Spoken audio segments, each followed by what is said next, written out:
പശ്ചിമേഷ്യൻ യുദ്ധം അവസാനിപ്പിക്കാൻ ഇറാൻ മുന്നോട്ട് വെച്ച സമാധാന നിർദ്ദേശങ്ങൾ തള്ളി US പ്രസിഡന്റ് ഡൊണാൾഡ് ട്രംപ്. യുദ്ധം ഉടനടി അവസാനിപ്പിക്കണമെന്നും അമേരിക്കൻ നാവിക ഉപരോധം പിൻവലിക്കണമെന്നുമുള്ള ഇറാന്റെ ആവശ്യത്തോട് ട്രംപ് കടുത്ത ഭാഷയിലാണ് പ്രതികരിച്ചത്. അതേസമയം ഇസ്രായേൽ പ്രധാനമന്ത്രി ബെഞ്ചമിൻ നെതന്യാഹുവുമായി ട്രംപ് ഫോണിൽ സംസാരിച്ചു.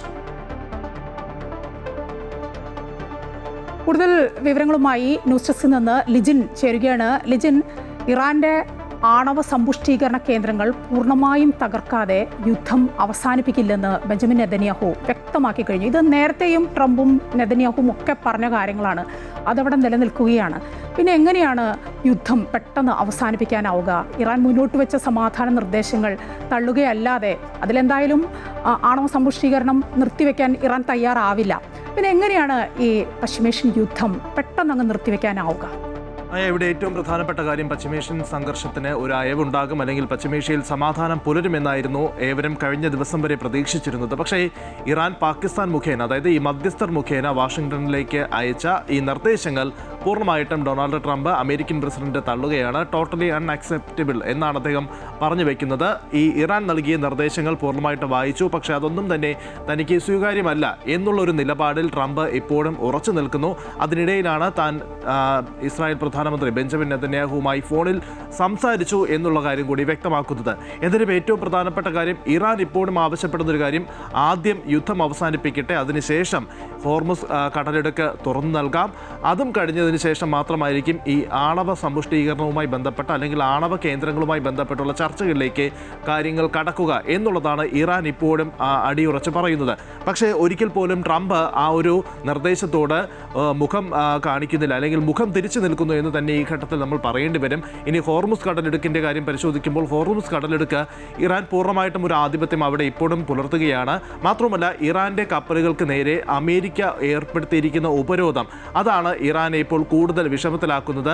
ആ ഉപരോധം എപ്പോഴാണോ അവസാനിപ്പിക്കുന്നത് ആ സമയത്ത് കപ്പലുകൾ കടത്തിവിടാൻ തങ്ങൾ ഒരുക്കമാണ് എന്നുള്ളൊരു നിലപാട് ഇറാൻ ആവർത്തിച്ച് പറയുകയും ചെയ്യുന്നു. പക്ഷേ അമേരിക്ക അത്തരമൊരു നിലപാട് അല്ലെങ്കിൽ അത്തരമൊരു വിട്ടുവീഴ്ചയ്ക്ക് തയ്യാറാകുമെന്ന് നമുക്ക് കരുതാൻ വയ്യ.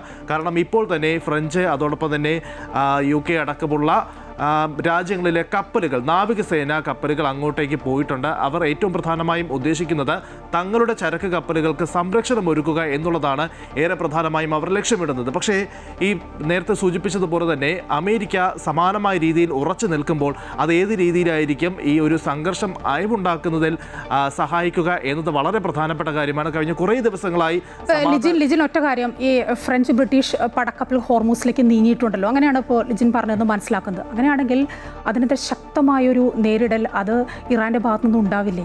തീർച്ചയായിട്ടും ഇറാൻ അത്തരമൊരു നിലപാട് വ്യക്തമാക്കി കഴിഞ്ഞു. കാരണം ഏതെങ്കിലും തരത്തിൽ ഇപ്പോൾ ഈ ഒരു വെടിനിർത്തൽ കരാർ അല്ലെങ്കിൽ വെടിനിർത്തൽ പ്രാബല്യത്തിലാണ്. ഇത് ഏത് നിമിഷവും ആ കരാർ ലംഘിക്കപ്പെടാം എന്നുള്ളൊരു സൂചന ഇറാൻ പറഞ്ഞു വെക്കുന്നുണ്ട്. ഏതെങ്കിലും ഒരു തരത്തിൽ തങ്ങൾക്ക് നേരെ ആക്രമണം ഉണ്ടായാൽ ശക്തമായ തിരിച്ചടി ഉണ്ടാകുമെന്ന മുന്നറിയിപ്പ് ഇറാൻ പ്രസിഡന്റ് ഇതിനോടകം തന്നെ നൽകി കഴിഞ്ഞു. ഈ കപ്പലുകൾ അങ്ങോട്ടേക്ക് പോകുന്നത് തന്നെ അവരുടെ കപ്പലുകൾ, അതായത് ചരക്ക് കപ്പലുകൾക്ക് സംരക്ഷണം ഒരുക്കുക എന്നുള്ളതാണ് ഈ നാവികസേന പ്രധാനമായും ലക്ഷ്യം വെക്കുന്നത്. പക്ഷേ അതിലേതെങ്കിലും പ്രകോപനം ഉണ്ടാവുകയോ അല്ലെങ്കിൽ ഇറാന് നേരെ ഒരു ആക്രമണ ശ്രമം ഈ രാജ്യങ്ങളുടെ ഭാഗത്തു നിന്നോ അല്ലെങ്കിൽ അമേരിക്കയുടെ ഭാഗത്തു നിന്നും ഉണ്ടാവുകയാണെങ്കിൽ ആ മേഖലയിലുള്ള കപ്പലുകൾക്ക് ഉണ്ടാകുന്ന പ്രത്യാഘാതം വളരെ വലുതായിരിക്കും എന്നുള്ള മുന്നറിയിപ്പാണ് ഇറാൻ നൽകുന്നത്. എന്തായാലും വീണ്ടും ഒരു സംഘർഷ പരിതത്തിലേക്ക്, അല്ലെങ്കിൽ കുറേ ദിവസം, ഏകദേശം ഫെബ്രുവരിയിൽ ആരംഭിച്ച ഈ ഒരു യുദ്ധം അയവുണ്ടാകാതെ തന്നെ മുന്നോട്ട് പോകുന്നു എന്നുള്ളത് ആശങ്കപ്പെടുത്തുന്നതാണ്. ഇന്ത്യൻ പ്രധാനമന്ത്രി നരേന്ദ്രമോദി തന്നെ അക്കാര്യം വളരെ കൃത്യമായി തന്നെ രാജ്യത്തെയും മറ്റു രാജ്യങ്ങളെയും എങ്ങനെയാണ് ഈ സംഘർഷം ബാധിക്കുന്നത് എന്നതിൻ്റെ ഭീകരത അദ്ദേഹം വിശദീകരിക്കുകയും ചെയ്തു.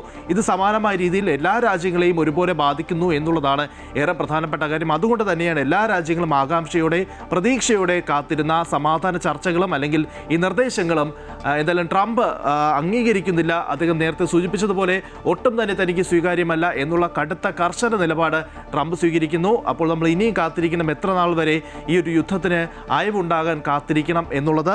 എന്തായാലും സമാധാന ചർച്ചകൾ തുടരും എന്നുള്ളത് തന്നെയാണ് ഈ രാജ്യങ്ങളിൽ നിന്നുള്ള വൃത്തങ്ങൾ വ്യക്തമാക്കുന്നത്. പക്ഷെ അപ്പോഴും അനിശ്ചിതത്വം തുടരുകയാണ്. ലിജിനാണ് ന്യൂസ് ഡെസ്കിൽ നിന്ന് വിവരങ്ങൾ നൽകിയത്. പശ്ചിമേഷ്യ ശാന്തമായി തന്നെ മുന്നോട്ട് പോവുകയാണ്. സമാധാനം പുലരാൻ ഇനിയും വൈകുമെന്ന കാര്യം ഉറപ്പാണ്. യുദ്ധം അവസാനിപ്പിക്കാൻ ഇറാൻ മുന്നോട്ട് വെച്ച സമാധാന നിർദ്ദേശങ്ങളൊക്കെ തള്ളിയിരിക്കുകയാണ് US പ്രസിഡന്റ് ഡൊണാൾഡ് ട്രംപ്.